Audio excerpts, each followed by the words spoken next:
Hello, everybody, and thank you for tuning in to the Liberty Report.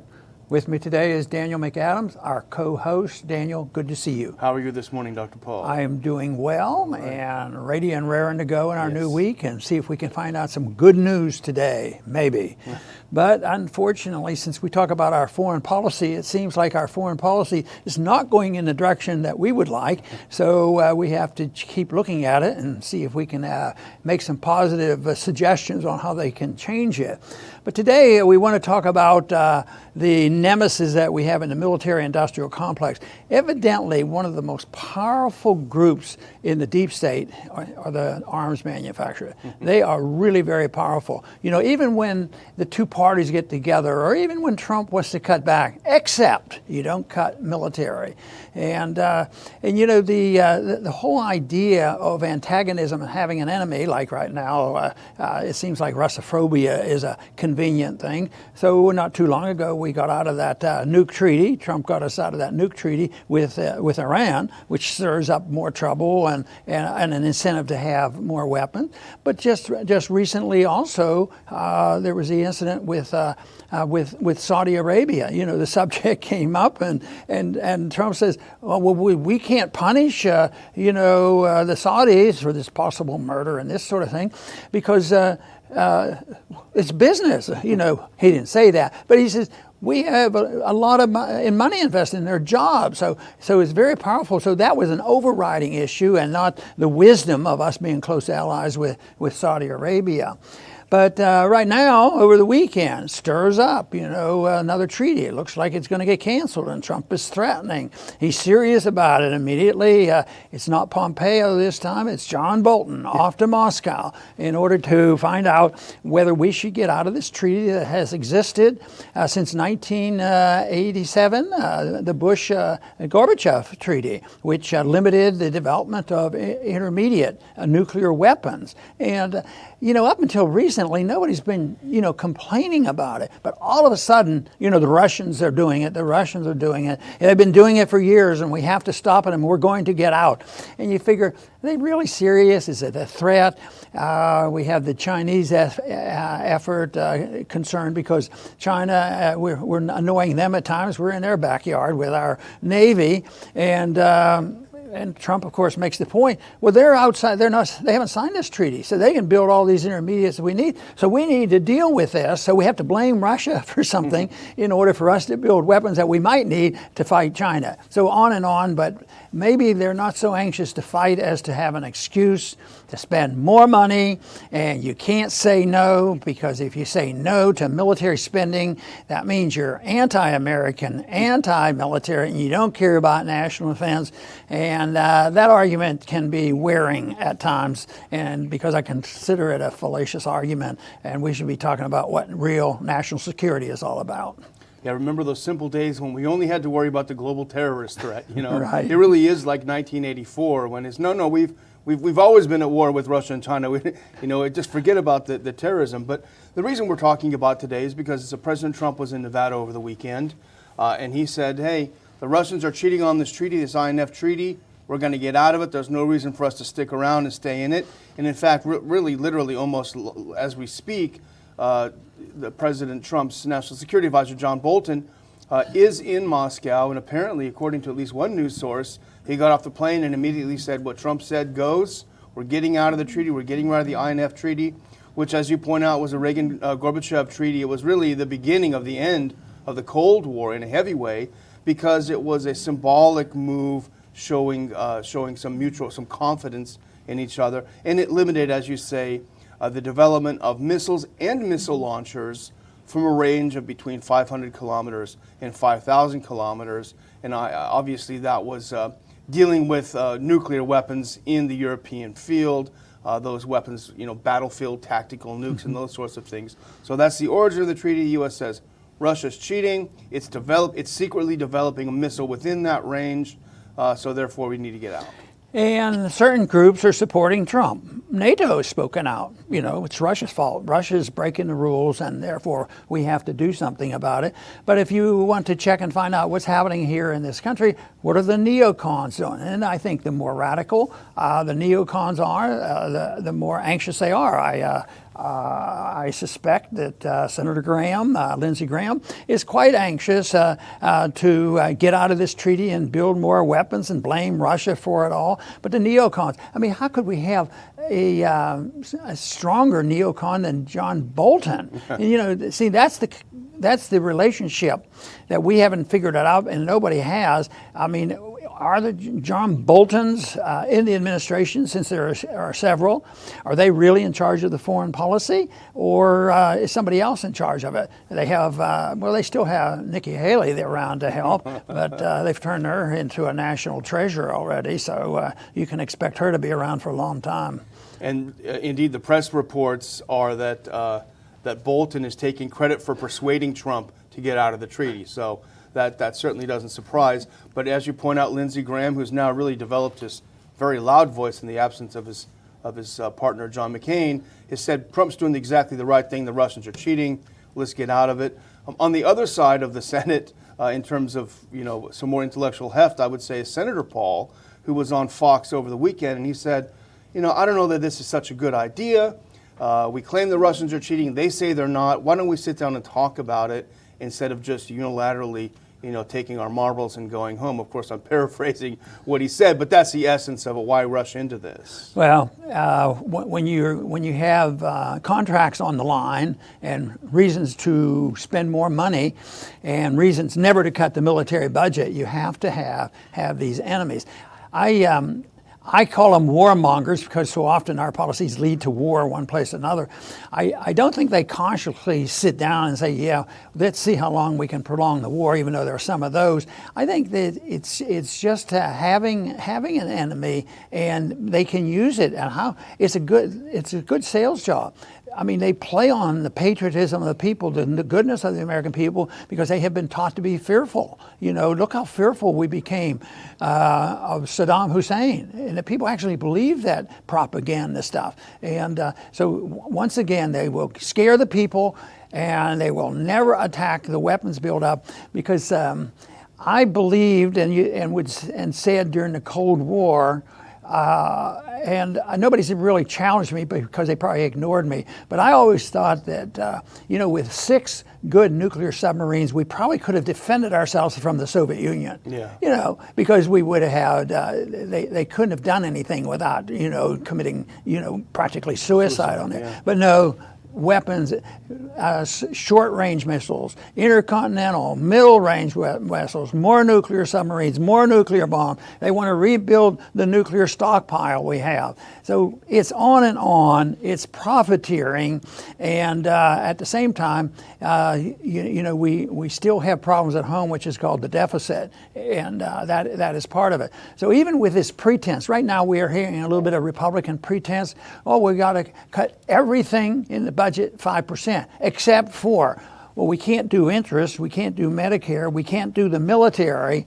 So they're not going to cut anything as long as you can monetize debt and the insiders benefit, in the monetary system that we have. It's not going to change until the dollar is rejected, and this type of policy is contributing to it. It is. It's not something that lasts forever. Even with the wonderful economic statistics right now, I think that's a deception and a distraction from what's really going on in this country. Yeah, and the issue of whether Russia's cheating or what's happening is not cut and dried. And, we sort of used to joke when we worked for you on Capitol Hill, when we had a question, there's this entity called the Congressional Research Service, which has always been very good. They're just researchers who dedicate their lives to answering questions from congressional staffers and members of Congress. We would always joke that when you'd call them up with a simple yes or no question, you'd be on for 20 or 30 minutes, because they really are a font of knowledge. And I found a CRS, we call it CRS report, updated in just this month, October of 2018, did a really good summary of the dispute over this treaty. And it does point out the U.S. claims of Russia in violation. But what we don't really often get reported much here in the U.S. is the Russian claims and other claims that the U.S. is in violation of the treaty, which may well be true. And the CRS report points out to 3 areas of disagreement. First of all, the U.S. missile defense targets. These are missiles that the U.S. produces to test the missile defense interceptors in Europe. So these technically are missiles that can fire in that range. The second point is the armed drones that carry missiles that are within that range, and they are ground launched, so that's what the claim is. And then the third are the land-based deployment of the launchers in places like Poland and Romania. We say that's missile defense, shouldn't count, but in fact, launchers and missiles, regardless of whether they're nuclear, conventional, what have you, they are in violation. So there's a pretty good case to be made that we're also in violation of the treaty. The question is, what do we do now? And I think that's where Senator Paul is right. There is a special verification commission under Article 13 of the treaty, which is simply establishes a way to get together and talk, a forum. And it's been invoked before. If they were concerned about getting a better deal or solving this issue, they could simply convoke this commission, sit down, and talk it out. But I guess that's not as exciting. Well, I think there's a definite strategy of provoking Russia. This whole thing on the election was designed, to blame Russia. They're not angels, but I'll tell you what, all this thing going on is starting to show that it was all probably based on a bunch of lies and bad information.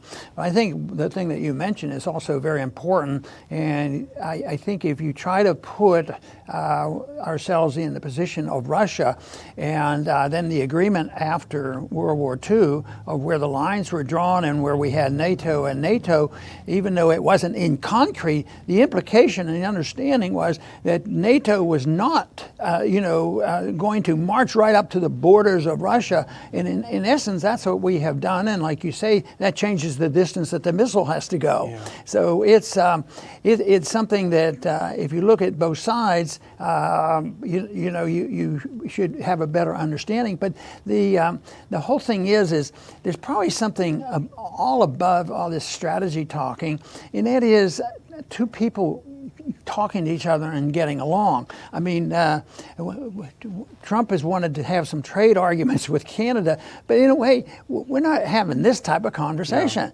because it just happens that we're friends, and most of the countries of the world are friends and not threatening nuclear weapons. But it seems like those who want to run the show to be the superpower of the world is a big deal. It was a big deal before we shared it with the Soviets. Without the Soviets, now we've been the kingpin of the world, and it goes on and on about who's going to survive all this. And I think there's people seeing some weak spots in the viability of our empire, and that changes, and other people are lining up. Right now, it isn't just the larger powers. There's a lot of other powers that are thinking about, well, we better get ready and defend ourselves and have the weapons. Just look at the weapons industries, how well they develop, how much they benefited by how many weapons did they sell to the Middle East over the last 20 years. It's horrendous.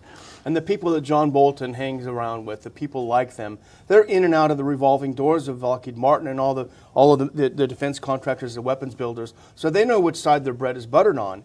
And if you were going to ignite a new nuclear arms race with Russia, you're talking, and we've already talked about the nuclear modernization program. It's $1 trillion program. I think that's probably just a down payment on what it's going to ultimately cost. But you're talking about completely revamping the U.S. nuclear weapons labs in New Mexico and in California. You're talking about rebuilding all of the infrastructure. You're talking about returning to 1975 or something. That's going to cost a lot of money. It's going to give John Bolton's friends a lot of very well-paid jobs. And I think that really is partially, at least, at the core of what this is about. See, and for me, the problem isn't complicated. They'd have to just change one bit of philosophy in our foreign policy, in that we should provide for defense and be prepared if anybody attacked us. But most of this money that we're spending and all this we're talking about has nothing to do with defense. Matter of fact, it undermines our national security and it helps bankrupt our country. There's no real benefit, but it doesn't. If we didn't spend all this money for policing the world, that we wouldn't be less safe. We've been threatened more by terrorism and other things like this, which we get involved in because we're interventionists. And if we thought about defending the country, which is a lot less complicated than policing the world and being the world policeman, this whole thing about Khashoggi, that looks like we're the police. If you ever want to talk about the policeman of the world, I think of that incident where you're talking about, well, somebody got murdered. Oh, we're the policemen of the world, so we have to go do something. So it's not a good idea. I don't like being a part of being the policeman of the world. That means I don't care. It just means that there would be less violence in the world if we didn't pretend that we had the moral authority and all the money and weapons and the power, that everybody would do it our way because we are kingpins and we are the police, so you better behave. And Nikki Haley, you mentioned her earlier, she just declared it. New sheriff is in town, She literally is a policeman of the world. But the irony is, and this is the case, I think, with all of the global chessboard type of people who believe these sorts of things that the U.S. has a role to play in moving things around, it never goes as planned. And I think the ultimate effect, because you rightly said, we probably didn't spend enough time on this, but China, I think, is really has a lot to do with this. China's not a party to the treaty. The U.S. is very concerned because we need to build missiles in the South China Sea to hit China. But ultimately, what this does is it pushes others together to counterbalance this aggressive U.S. foreign policy. And in this case, China and Russia are going to get together if the U.S. pulls out of this treaty. They're going to get stronger. They're going to want to challenge the U.S. authority. Unfortunately, the other thing that we didn't get to talk about, which is interesting, is the president, how he unilaterally seems to have the authority to cancel treaties, and that's a big question mark, and that has to do with Congress abrogating its responsibilities. But I do want to, for myself, close by mentioning Dr. Paul. Just before we went on, we talked about this. Our show last week, when we started talking about the Khashoggi incident, they talked about the threats. That show on Monday, about $400 a barrel oil, is now at about 130,000 views, which is very good for a pretty, hopefully, serious news show. So thanks to you for watching it. Please recommend our show to others. Like and subscribe. We can defeat the mainstream media's clampdown on alternative views and alternative perspectives, but we can only do it with your help. So thank you for being here. Please help us spread the word. Very good. And I want to follow up on something Daniel said, and that has to do with, what will the ramifications be of what's going on right now in our dealings with China and different countries. And people will move and change their attitude. Because I think with the policy of interventionism, you can't predict the unintended consequences. You say, well, we do this. Almost always throughout history when there are wars, that the wars never go as intended. And even this preparation for war and this plan for intervention overseas never goes exactly the way it's supposed to go. Unintended things prop up. Then also the one thing that has been talked about, but it was supposed to be only in secret, and the CIA was supposed to be the only people that knew about blowback. There is blowback. There is a consequence if we overstep our bounds. And so if we throw our weight around, spend a lot of money, picking sides, getting involved in elections, and putting on sanctions on some, and getting involved in elections, and then blaming everybody else for getting involved in ours. And we've been involved in so many elections and coups around the world. People just need to know, what's going on and put it into a perspective. And they need to be reassured that you don't have to get more scared if all of a sudden they accepted this non-interventionist foreign policy, because quite frankly, it's not going to be more dangerous. That's just a ploy on their part to make you scared and frightened, to go along with the military-industrial complex and globalism and all this internationalism, which is a total failure. So if we keep our eye on the ball and what we're supposed to be all about, and that is having a republic which is dedicated to individual liberty instead of interference in other people's lives, interference in the economy, and interference in the internal affairs of other nations, believe me, we could help make this world a much better place in which to live. I want to thank everybody for tuning in today to the Liberty Report. Please come back soon.